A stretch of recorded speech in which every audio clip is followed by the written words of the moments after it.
Gotta get. Gotta get. Gotta get. Gotta get. Boom, boom, boom. Gotta get. Boom, boom, boom. Gotta get. Hey guys, I'm Lucas Talken. I'm Talken2Selvam, and this is Talken2Selvam. Behind the camera, we have Ryan Lane. Hey guys. And today we have a new segment for you called Talken2Selvam.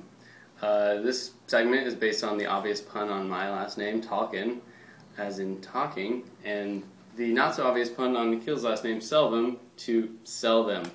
So, let's get this started. Lucas, what are we talking about today? Today we'll be doing the most impressive and least impressive in the NFL this week. My most impressive would have to be Michael Vick from the Philadelphia Eagles. Just flat out destroyed the Redskins. 333 yards, 4 passing touchdowns, and 2 running touchdowns. He ran in 2 touchdowns by himself with an 80 yards rushing total, which is the second most on their rushing players. This is just an incredible weapon for the Philadelphia Eagles, and I'd like to see what they're going to do with it.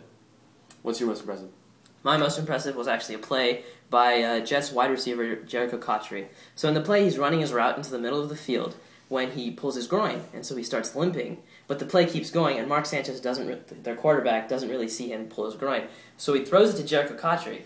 Cotchery's facing this way, the ball's coming this way, Cotchery is limping, he sees the ball, he lunges, full extension grab, falls down, and then proceeds to limp off the field. That's pretty amazing, I would say. Now, what's your least impressive? Least impressive, I have the Pittsburgh Steelers. They knew they had a big match coming in with the New England Patriots, and they needed to win at home to establish dominance, but they didn't. They laid an egg, and the Patriots came out and destroyed them. My least impressive would have to be the Dallas Cowboys. Yeah, they came out with the W on this week, but it was really unimpressive. They were only up by so many, like 2 touchdowns, and those came from really lucky interceptions, really lucky fumbles. I'm not going to give it to the Cowboys on this one. They're still in the dumps, and they got lucky this week. That's fair enough. Now, Nikhil, what are you going to sell them on? Well, I'm going to sell you guys on a revamped NBA playoff system. Let's go to the touchscreen.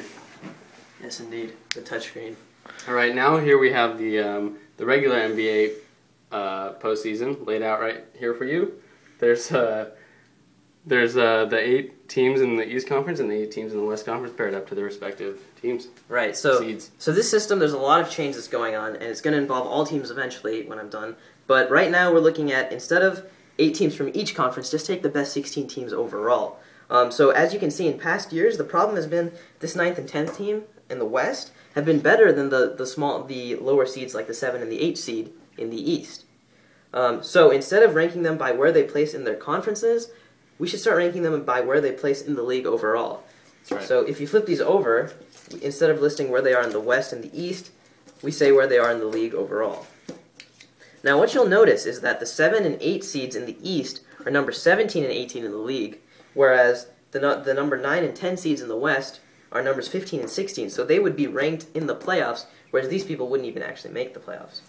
So now you need to repair all these people. So you have 1 and 16, you got 2 and 15, let's see, 3, 14.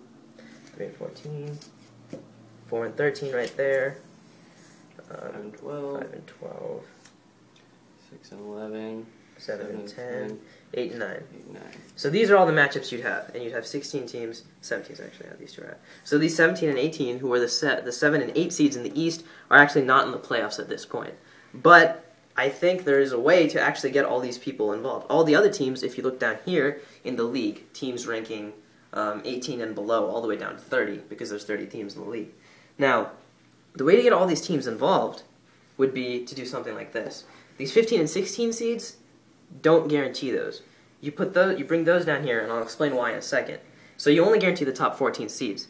Now, down here, you have 16 teams. And we can do this March Madness style, where in college basketball, you play one game, and the winner advances to the next round. So if you look at here, you have the 15 seed matched up against the last team in the league, the 30 seed, all the way down through. And it only takes one game. Whereas in the regular playoffs, you play a best-of-7 series. First one to win 4 games moves on. Up here, down here, you'll have the winner of one game moves on to the next round. And in the NBA, anyone can beat anyone. Especially, like, even if you're the last team in the league, but you end the season strong with a couple wins, you could knock out the 15 seed and move on.